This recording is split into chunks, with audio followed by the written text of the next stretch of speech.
علی علی علی علی نعرہ حیدری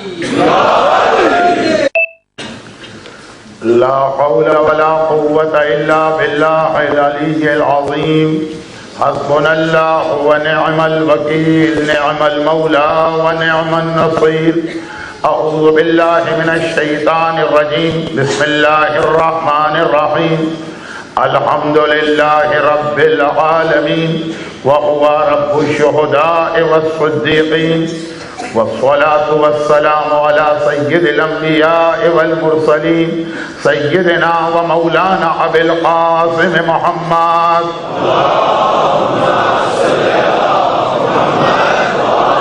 وآله الطيبين الطاهرين المعصومين المظلومين المنتجبين الميامين المكرمين سيما على بقية الله في الأراضين وحجته على العالمين الإمام المنتظر والحجة الثاني عشر اللهم أجل فرجه وقرب زمانه وكثر أنصاره وأهلك أعداءه ولعنة الله على أعدائهم أجمعين أما بعد فقد قال الله عز وجل في كتابه المبين وقرآنه المتين وقرآنه المجيد وقوله الحق بسم الله الرحمن الرحيم إنما وليكم الله ورسوله والذين آمنوا الذين يقيمون الصلاة ويؤتون الزكاة وهم راكعون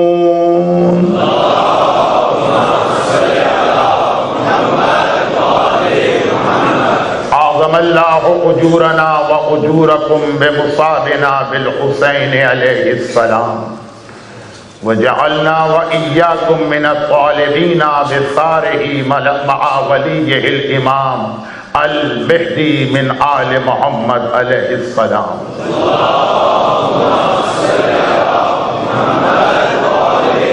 اللہ ہمارے اور آپ کے اجر کو غم حسین میں بڑھائے اور ہمیں اور آپ کو قرار دے ان لوگوں میں جو حسین کے خون کا بدلہ لیں گے، حسین کے ولی و وارث آنے والے امام کے لشکر میں شامل ہوگا۔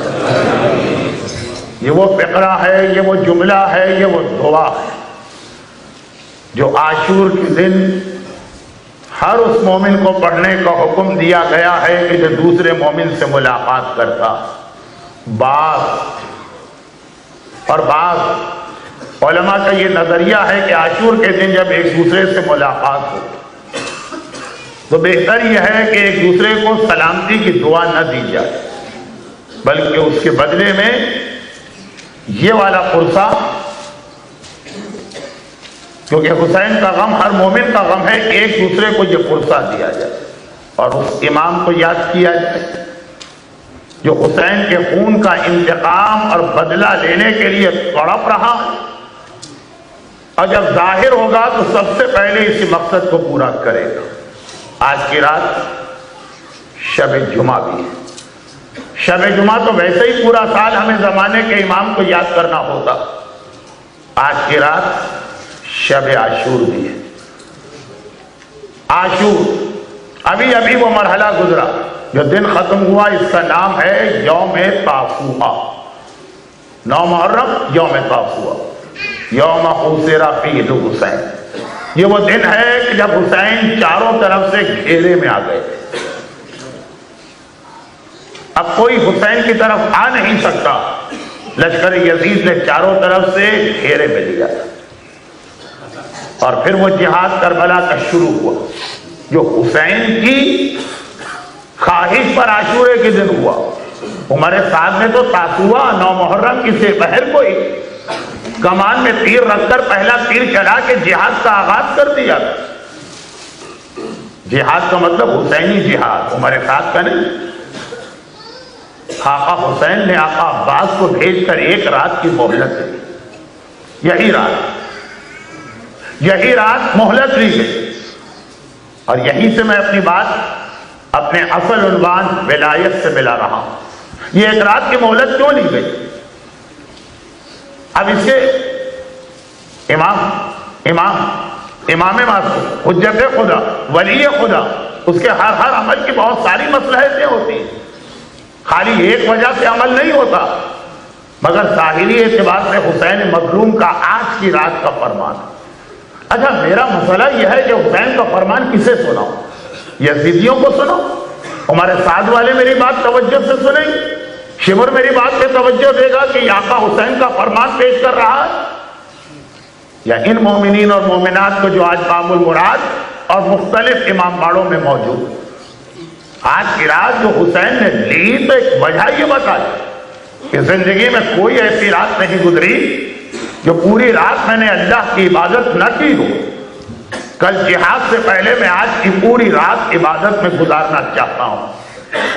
یہ تاریخ کا فقرہ ہے کہ نہیں کہ اس وقت اگر کوئی اصحاب امام کے خیموں کے قریب سے گزرے، اصحاب امام ہی کے خیمے آپ کو ملیں گے، آقا نے فیضانیوں کے خیمے درمیان میں رکھے، چاروں طرف جوانان بنی ہاشم کے خیمے ہیں اور اس کے چاروں طرف اصحاب امام کے خیمے ہیں۔ آپ میں سے جو حضرات کربلا معلیٰ تشریف لے جا چکے اور جو نہیں گئے تو بہت جلد جائیں گے آج کی رات کی دعا کے نتیجے۔ خیمہ گاہ کی زیارت بھی کی جاتی ہے، وہ سارے خیمے کس ترتیب سے لگے، تو اگر کوئی باہر سے آنے والا ہے وہ اصحاب امام ہی کے خیموں کو دیکھ سکتا، بلکہ یہی کہہ کر یہ خیمے لگائے گئے تھے کہ اس طرح سے اپنے خیمے لگاؤ کہ سیدانیوں تک کوئی دشمن اچانک بھی اگر رات کو حملہ کرے تو نہ پہنچ پائے۔ اور یہ تاریخ کا فقرہ ہے کہ جب کوئی اصحاب امام کے خیموں کے قریب سے گزرتا، آج کی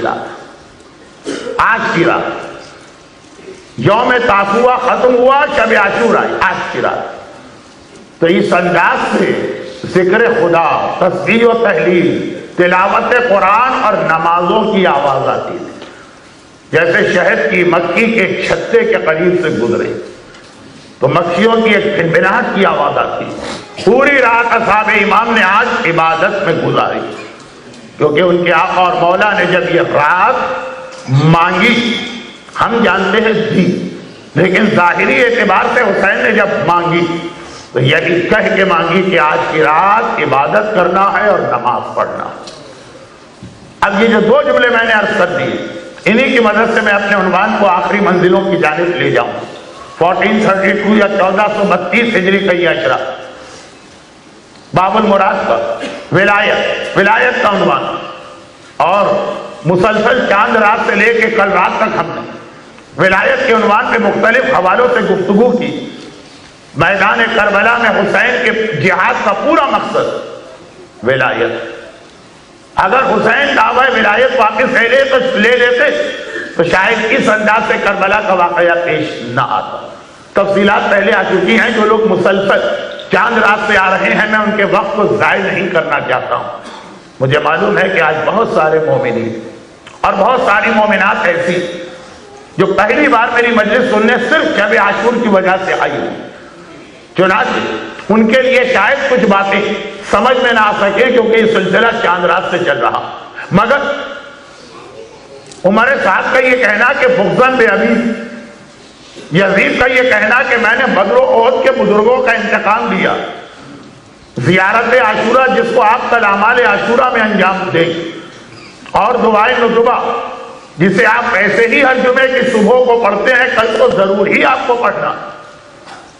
ان سب میں جتنے مختلف الفاظ آئے ہیں کہ کیوں کربلا کا یہ جہاد ہوا، ان سب کو اگر آپ جمع کریں تو خلاصہ ہے ولایت علی۔ غدیر خم کا میدان اتنا کھل رہا اور اتنا تکلیف دے رہا ہے ان منافقین کو کہ وہ مختلف حوالوں سے اس غدیر کے اعلان کو ختم کرنا چاہتے ہیں۔ کربلا کے جہاد میں یہ جملہ کہ بغضاً بے ابی، اے حسین ہمیں زیادہ جھگڑا اختلاف، بلکہ زیادہ کیا سارا اختلاف تیرے بابا سے ہے، تجھ سے نہیں۔ اور بابا سے کس بات پہ اختلاف ہے؟ ولایت کے مسئلے پر۔ تو یہ مسئلہ ولایت کربلا میں بہت کھل کے آیا، مگر چاہنے والوں نے بھی ولایت کے حق کو ادا نہیں کیا۔ ولایت زبان سے اقرار کا نام ہے، دل سے ماننے کا نام ہے، ہاتھ پیروں سے عمل کر کے دکھانے کا نام ہے۔ ولایت اسے کہتے ہیں جو ڈوبتے ہوئے سورج میں بتائے، اشارہ پائے گا تو وہ پورے نظام قدرت کو بدل کے واپس پلٹ آئے۔ ولایت کہتے ہیں نیچر کے خلاف جانے کو، کربلا میں جو ہم 2 دن سے 3 دن سے مسائل پڑھ رہے ہیں، نیچر یہ کہتی ہے کہ ہر ماں اپنی اولاد کے تحفظ کی فکر کرتی ہے۔ ماں کہتی ہے میں مر جاؤں میرے بیٹا نہ مرے۔ جہاں ولایت آ جاتی ہے وہاں خالی ڈوبتا ہوا سورج واپس نہیں آتا، وہاں ماں کی فطرت بدل جاتی ہے کہ ماں چاہتی ہے سب سے پہلے لاشا میرے لال کا ہے۔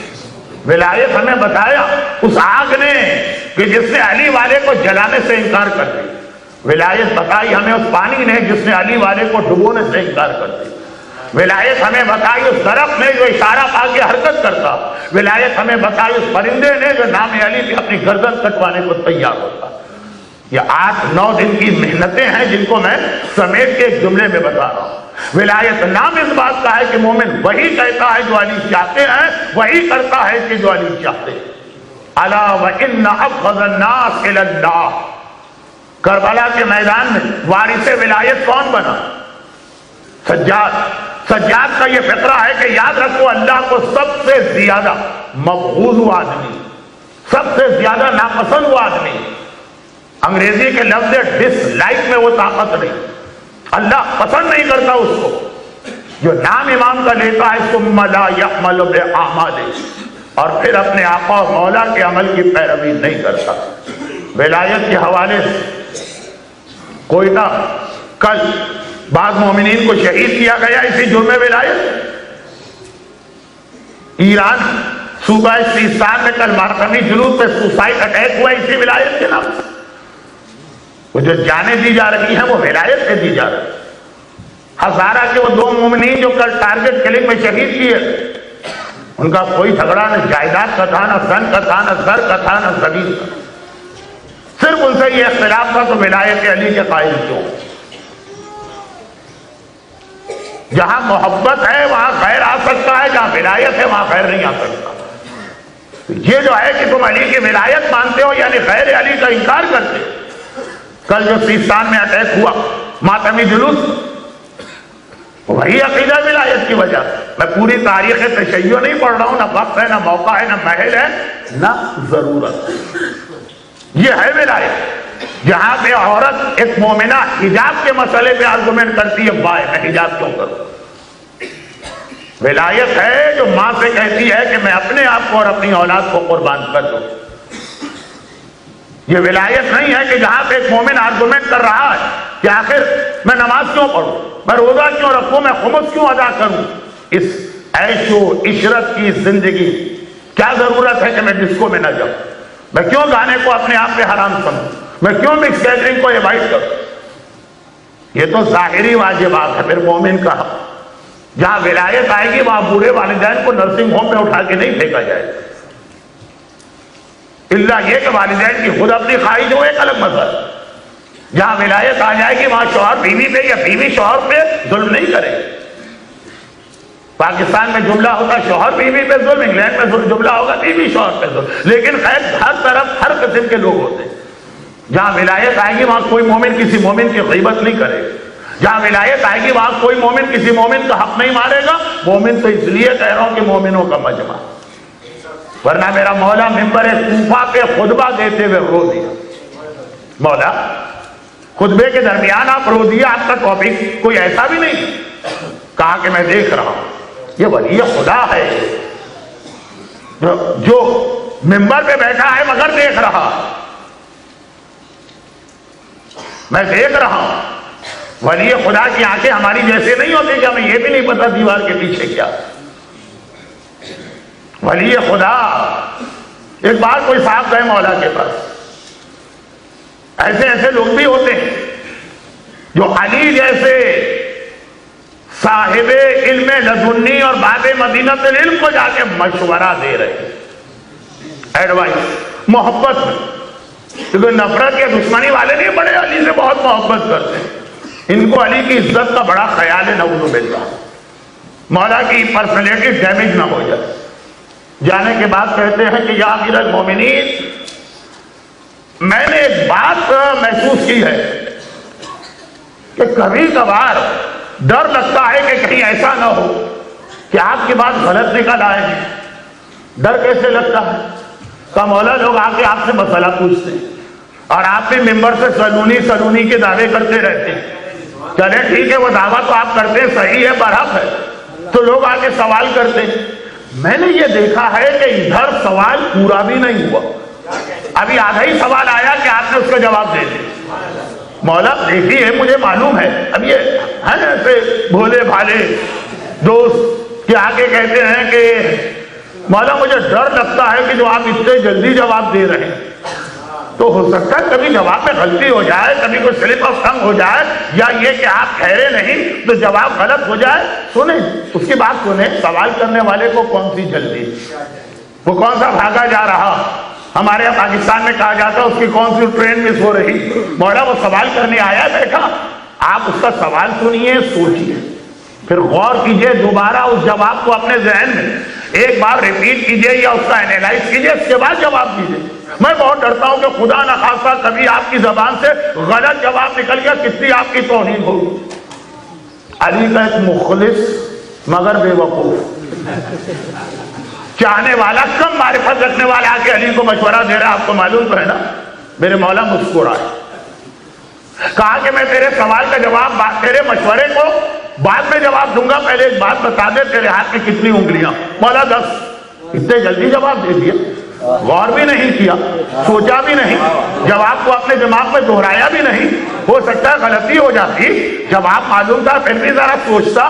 کہا مولا آپ کیسی بات کرتے ہیں، آپ امام ہو کر باب مدینۃ العلم ہو کے کیسی بات کرتے ہیں؟ آدمی ہر چیز میں غلطی کر سکتا ہے، یہ 10 انگلیاں تو 24 گھنٹے میری آنکھوں کے سامنے رہتی ہیں، اس میں غلطی کا امکان کہا؟ مولا نے کہا جیسے تیری انگلیاں 24 گھنٹے ہر تیرے سامنے ہیں، کائنات کی ہر شے اسی طرح 24 گھنٹے علی کی آنکھوں کے سامنے۔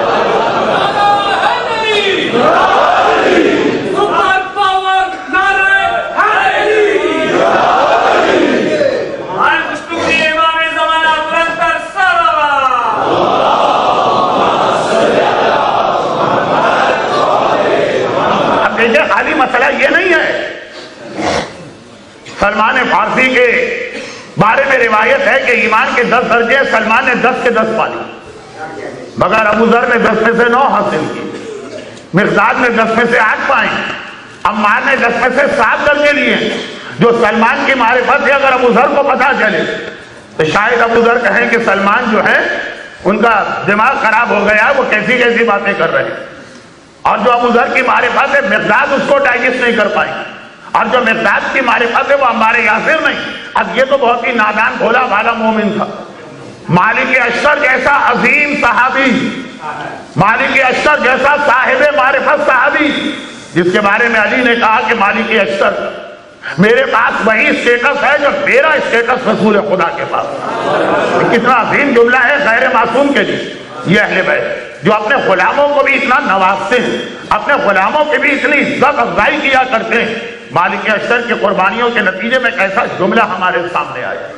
جب حاکم شام نے مالک اشتر کو شہید کیا تو میرے مولا کا جملہ تھا، عرب کی کوئی ماں مالک اشتر جیسے بیٹے کو جنم نہیں دے سکتی ہے، اتنا عظیم صحابی۔ مگر علی تو چیز ہی کوئی اور ہے۔ مالک اشتر بھی صحیح معرفت حاصل نہیں کر سکتے، صفین کی لڑائی ہو رہی، اور ایک بار میرے مولا نے کہا کہ بہت لمبا ہو گیا معاملہ، 12 مہینے 14 مہینے 16 مہینے صفین کے میدان میں لشکر جمع، صبح سے شام لڑائی ہوتی ہے، شام کو نتیجہ جہاں پہ جنگ ہے وہیں روکا، اگلی صبح پھر دوبارہ جنگ شروع ہوتی، یاجوج و ماجوج والی دیوار ہو گئی ہے۔ یہ اس طرح معاملے کو 16 مہینے مولا نے کہا بس بہت ہو گئے، اب یہ جنگ فیصلہ کن مرحلے میں داخل ہو گئی۔ اب صبح ہو کہ شام ہو، دن ہو کہ رات ہو، جب تک کہ مسئلے کا فیصلہ نہیں ہوگا جنگ کو نہیں روکا جائے گا۔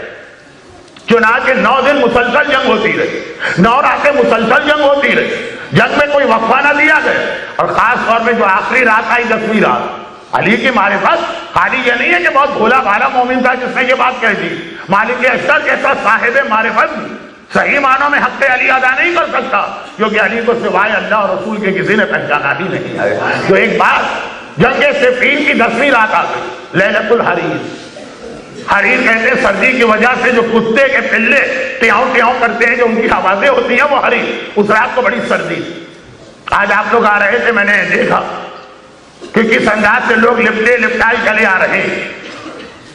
ایک مرتبہ مجھے زندان شام بھی یاد آ گیا کہ زینب کبریٰ اس سے زیادہ سردی، ننھے بچوں کو لے کے کس طرح پورا سال گزارا ہوگا۔ آپ نے اپنے بچوں کو کوٹ بھی پہنا دیا، سویٹر بھی پہنا دیا، چسر بھی پہنا دیا، ٹوپی بھی پہنا دی، اس کے بعد اتنی احتیاط سے لے کے آ رہے۔ زینب کبریٰ کے پاس ایسا بھی نہ تھا کہ دو لباس پہنا دیتی، جس گلے میں کرتے میں سکینہ شام غریبہ سے آئی تھی اسی میں دفن بھی کی گئی۔ تو خیر، ایک طرف میرا ذہن ادھر گئے، دوسری جانب میرا ذہن ادھر گئے۔ پروردگار نے اس شب عاشور ہماری خواتین کو کس انداز سے حجاب کرنے پہ مجبور کر دیا۔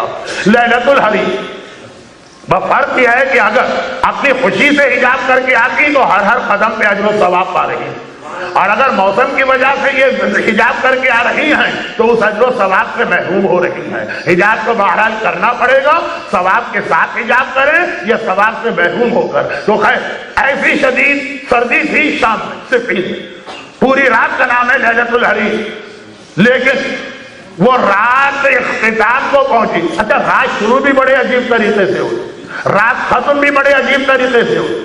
آغاز شب میں کردار علی سامنے آئے، اختتام شب میں منزلت علی ہمارے سامنے آئی۔ رات جب شروع ہوئی 9 دن سے جنگ ہو رہی، 9 راتوں سے جنگ ہو رہی، لیکن اس حالت میں بھی کہ ہر سپاہی تھکا ہوا ہے، تلوار چلاتے چلاتے بازو شل ہوئے جا رہے ہیں۔ دیکھیں، یہ نہیں ہے کہ ہر آدمی نے 9 دن تلوار چلائی، جو ایک طریقہ ہوتا ہے کہ ایک دستہ لڑ رہا ہے، ایک آرام کر رہا ہے، وہ آیا یہ گیا، لیکن 9 دن 9 راتیں، اور اب 10ویں رات آئی۔ تھکن میں کے معنی ہمارے ہر ایک کی بری حالت ہے، پورے میدان میں لاشیں 9 دن سے پڑے ہوئے ہیں۔ ایک مرتبہ ادھر سورج ڈوبا، ادھر آسمان پہ اندھیرا چھایا، مولا جہاد کرتے کرتے اپنے گھوڑے سے اترے، ایک بار قبلے کا رخ کیا، اللہ اکبر کہہ کے نماز مغرب شروع کی۔ اور کوئی نہیں، عبداللہ ابن عباس جیسا قریبی صحابی، شاگرد، رشتہ دار، سمجھی، انہیں عبداللہ ابن عباس کے بیٹی لبابہ باب الحوائج امیر فضل عباس کی زوجہ ہیں، چنانچہ اتنا قربت رکھنے والا، معرفت والا صحابی، اس صحابی کو علی کے کردار میں اور اس صحابی کو علی کی منزلت، دونوں بڑے عظیم صحابی ہیں، لیکن علی شاید دیگر، کوئی انسان علی کی صحیح معرفت نہیں کر سکتا۔ ادھر عبداللہ ابن عباس نے منظر دیکھا، مغرب کا وقت آیا، ایک لمحے کی تاخیر کے بغیر علی گھوڑے سے اتر کے اسی زمین صفین پہ قبلہ رخ ہو کے نماز پڑھتے ہیں۔ ہمارے ماتمی، ہمارے مولائی ہر سال چہلم کے موقع پہ صفین کی سرزمین کی زیارت کے لیے جاتے ہیں اور ایک مرتبہ زیارت کرتے ہیں۔ یہ ہمارے یاسر کا روضہ ہے رقام ہے، یہ ویسے قرنی کا روضہ ہے رقام ہے، یہ فلاں درخت ہے جس کے پتوں کا یہ معجزہ ہے، یہ فرات کے دریا کی ایک شاخ ہے، کربلا سے یہاں آ رہا ہے تو وہی دریا۔ یہ ساری چیزیں یاد کرتے ہیں نا، تو یہ بھی یاد کرے کہ یہی وہ میدان ہے کہ جیسے ہی وقت نماز آیا، اسی میدان میں میرا مولا گھوڑے سے اترا، قبلہ رخ ہوا، 1 منٹ کی تاخیر کے بغیر نماز شروع کی۔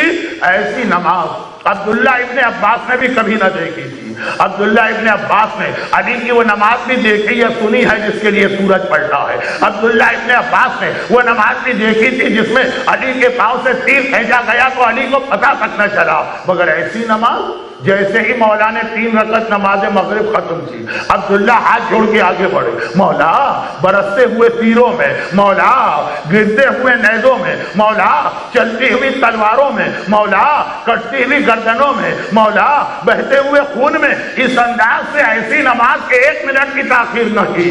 مولا نے کہا، اے عبداللہ ابن عباس، اسی نماز کو بچانے کے لیے تو ہم میدان صفین میں آئے ہیں۔ تم نے کیا سمجھا کہ علی اپنی حکومت کے لیے صفین کے میدان میں آیا؟ کیا تخت و تاج کے لیے صفین کے میدان میں آیا؟ علی صرف اس نماز کو بچانے کے لیے آیا، یعنی ولایت، یعنی علی کا دشمن نماز ختم کرنے آیا ہے۔ 2 سیرتیں اس صفین کے میدان میں بنی، جہاں جہلم کے دن ہمارے ماتمی جہلم کی زیارتوں میں وہاں پہنچیں گے، وہاں اسی صفین کے میدان میں ہمارے سامنے 2 کردار آئے۔ علی کا کردار ہے نماز بچانا، دشمن علی کا کردار ہے نماز کو تباہ کرنا۔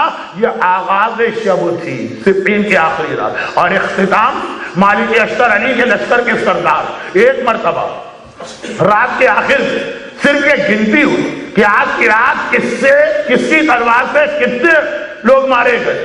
مالک اشتر گنا 999، میری تلوار کے نیچے 999، منافقین کی گردنیں آئیں، 999 منافقین آج میرے ہاتھ سے مارے گئے، اور میرے مولا کی تلوار میں 1000 ایک مرتبہ دل میں خیال آ گیا، ایک لمحے کا خیال۔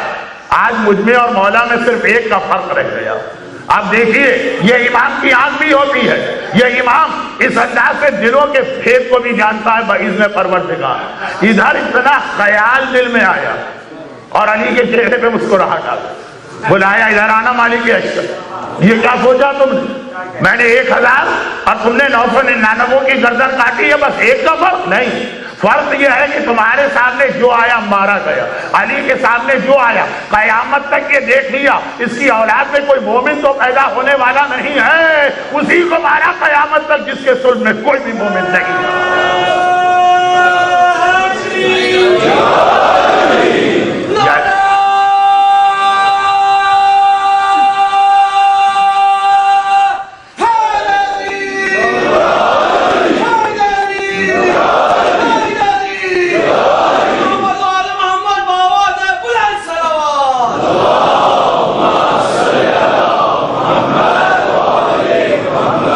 باب المراد کی انتظامیہ نے دوسری تیسری مجلس کے بعد آپ کی زحمت کو دیکھتے ہوئے ہال کو ایکسٹینشن دے دیا، بہت بڑا ہال ہو گیا۔ تو میں یہ سمجھ رہا تھا کہ اب ضرورت نہیں ہوگی مومنین سے وہ ریکویسٹ کرنے کی، اور 2 دن تو ویسے بھی لائٹ بند تھی تو مجھے نظر بھی نہیں آ رہا تھا کہ پیچھے